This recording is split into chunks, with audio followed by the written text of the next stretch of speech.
प्रथम दर्शन भये हैं। और जैसे ही देखे हैं किशोरी जी को, नैन से नैन मिले, जैसे नेत्रन से नेत्र मिले, ठाकुर जी तो सब भूल गए, मेरी चकडोरी कहाँ गिरी, बंसी कहाँ गिरी, कहाँ भयो।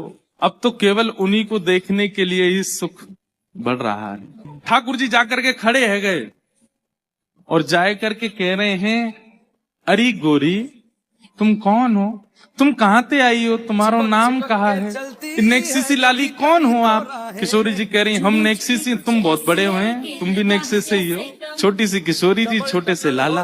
और ठाकुर जी बड़ी तोतली वाणी हैं बड़े मधुर बन के गए, चंदन वंदन लगा करके बढ़िया। अब मेरे मन में जो छवि आ रही है वो तो ऐसी आ रही है कि मैं बता नहीं सकता कैसे बन के गए, जैसे कोई एक्स्ट्रा श्रृंगार करके चला जाता है ना सुंदर दिखने के लिए, पर जब देखो तो ऐसा लगता है, पता ही चल जाती है एक्स्ट्रा ही करके आया है, वैसे लग रहे हैं ठाकुर जी।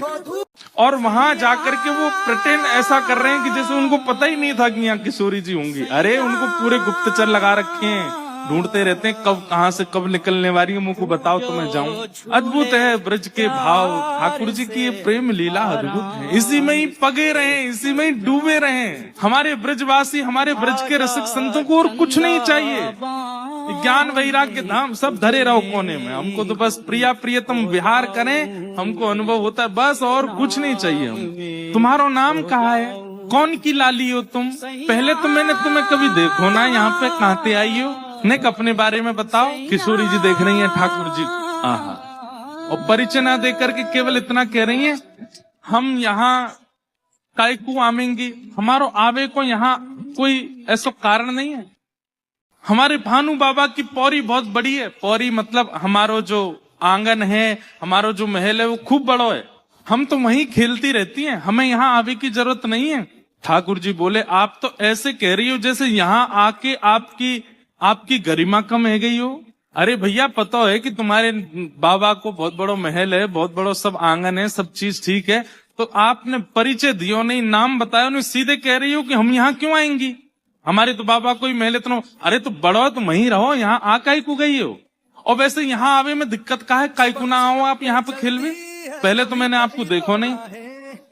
किशोरी जी कह रही कहा बताऊं, मैंने एक छोरा के बारे में सुनो है। ठाकुर जी बोले कौन सा छोरा, बोले नंद जी को ढोंटा, ढोंटा माने छोरा, नंद जी को लाला, वाक्य बारे में मैंने बहुत सुनो है। ठाकुर जी ने एक अदा में अच्छा कहा सुनो वाक्य बारे में, बोले हम तो वही के डर के मारे नाम है। अब भैया बड़े कुल खानदान की छोरी हैं, ऐसे महंगे महंगे आभूषण हैं, ऐसे महंगे महंगे कड़ूला हैं, चलो ठीक है माखन की चोरी करे, लेकिन चोर को तो नियत बिगड़ जाए ना, पहले छोटी चोरी करे फिर बड़ी करे फिर बड़ी करे। अब कहीं वो नंद को छोरा आ गए और माने कहीं मेरे हाथ के कड़ूला और कान के कुंडल चुरा लिए तो, वैसे तो बात ऐसी है बदनाम कर दियो बेचारो नंद जी को छोरा। अच्छा तुम जानो भाई, ठाकुर जी कह रहे हैं हम वे जानू मेरो जान। अरे तो फिर तुम भाई बुलाए दोगे, यहाँ पे मैं जा रही हूँ। ठाकुर जी कह रहे तुम काय को जा रही हो, यहीं बैठी रहो ना। बोले ना अभी तक तो सब ठीक है। बोले तो फिर आगे भी ठीक रहेगा, काय को ऐसे पर मतलब ठाकुर जी नहीं कह रहे नंद जी को लाला मैं ही हूँ, बताया नहीं है अभी तक। बोले तुम्हारा कुछ चुराया मैंने, बोलना बातें डरो तो डरती रहो, मेरे संग तो खेल लो। आप कहो तो मेरे पिताजी को ही बगीचा है, वहां चल के बढ़िया प्रेम से आम खाएंगे। अच्छा बात सुनो, ये आम का बगीचा किसी और का था, और ये श्री मधुमंगल श्री दामा आदि सबरे सखान की नजर ही आमन पे बहुत दिनांते, उनने जाए करके ठाकुर जी ते कही वो लाला आम खावे को बड़ो मने, पर ये आम के बगीचा को जो मालिक है बहुत क्रूर है, मार है, पीछे भगे, हम तो तब जानेंगे, तू भीतर ते आम लेके आ जा। तो ठाकुर जी बोले एक पंथ दो काज, श्री जी के संग खेलना भी है जा, वो आम भी तोड़ लाऊंगा, और नेक इनको ये बड़ी चोर चोर कह रही है हमको, नेक इनको भी मजो चकाए दूंगा, अपना स्वभाव कैसे छोड़ू। तो श्री जी को लेकर के बोले ये हमारे पिताजी को आम को बगीचा, यहाँ में चलो भीतर प्रेम से आम पामेंगे। श्री जी बोली ठीक है, बोली वाली श्री जी बेचारी चली गई भीतर। एक आम के वृक्ष के नीचे पके भय आम लगे हैं सब, बस टूट गई बारे हैं, तो दो आम तो वहीं धर दिए नीचे। बोले श्री जी बाद में उतरेंगी, जे लेके भागेंगे, मैं भागू यहाँ से। ठाकुर जी बोले आप नीचे उतर आई हो, मैंने किनको जमुना जी में धोके लाऊं। ठाकुर जी श्री जी बोली मैं हूँ चल रही हूँ, ना आप रुको मैं आऊं। और लेके ठाकुर जी पीताम्बरी बांध के, और सुनो बोले कहा नंद जी को ढोंटा मैं ही हूँ, नंद जी को लाला मैं ही हूँ, और ऐसो कह करके भाजे और भाज करके जैसे ही बाहर दौड़ रहे, इतने में वो बगीचा को मालिक आया, तो ठाकुर जी बोलते देख भीतर चोरी है रही है, तू यहाँ डोल लो, भीतर चलो जा। ठाकुर जी तो आम लेकर के माते भाज गए। किशोरी जी ऊपर चढ़ी हुई हैं, दूर ते अष्ट सखी तेर लगा रही हैं, हे श्यामाजू, हे किशोरी जी आप कहाँ हो? तो किशोरी जी कह रही मैं तू यहाँ पे आओ, तो यहाँ ते सखी भी सब आ गई और नीचे डंडा लेकर के खड़ो है बगीचा को स्वामी, नीचे आओ, है तुम छोरी है कि चोरी करो? श्री जी कह रही है मैं कहाँ बताऊं, ऐसी बातन में अपनी में फंसाई के चलोगो, ऐसी बात बनाए कि चलोगो, मैं तो जाने ही नहीं पाई, मैं तो पहचान ही नहीं पाई वाकू। ललिता जी बोली कौन आयो, नाम बताओ, नाम बताओ वाकू। अरे मैं कैसे बताऊं, कहाँ नाम बताए के गयो? कुंवर कन्हई नंद जी को अच्छा तू नंद जी को छोड़ा आयो? बोले हम।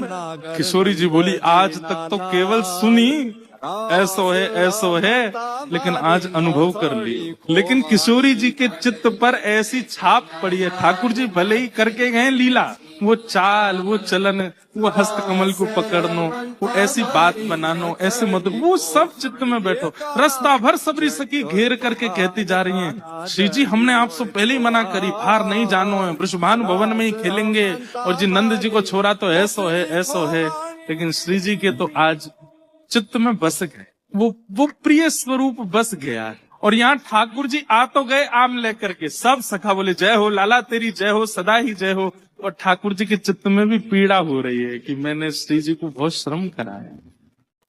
प्रथम मिलन तो बहुत हुआ, लेकिन अभी संतोष नहीं हुआ चित्त। अब तो क्षमा मांगनी चाहिए, अब तो जाकर के सर्वस्व अर्पित करना चाहिए। ये ऐसा व्यवहार मैं करूं, ये तो मेरा स्वभाव है कि और नटखटपन, लेकिन श्री जी के संग ऐसा नहीं करना है, ऐसा भाव नहीं करना चाहिए। ठाकुर जी ये बात मधुमंगल से कह रहे हैं, बोले मधुमंगल मेरे मन को सुख नहीं मिल रहा। बोले क्यों? बोले वो किशोरी जी मिली, मैंने ऊपर छोड़ दी, मैं भाज गयो, शिकायत कर दी, अम्मू को बड़ी पीड़ा है रही है, मैं ऐसा कहा करूं, एक बार उनसे मिल आऊं और मिलकर के क्षमा मांगे आऊं। मधुमंगल बोले लाला चल घबराइए, हीरो बरसानो चलने अभी। बोले ना अब तो वहां पे सबरी डंडा लेके खड़ी होंगी और बाट निहार रही होंगी कि मैं पहुंचूं, और ये सबरे मुद्दे कर चुके हैं। ऐसे जानो तो खतरे से खाली नहीं, ऐसे नहीं जाएंगे तो कैसे जाओगे? बोले रूप बदल के। ठाकुर जी बोले मैं ऊपर ना चढ़ पाए रहो, आप चढ़ जाओ।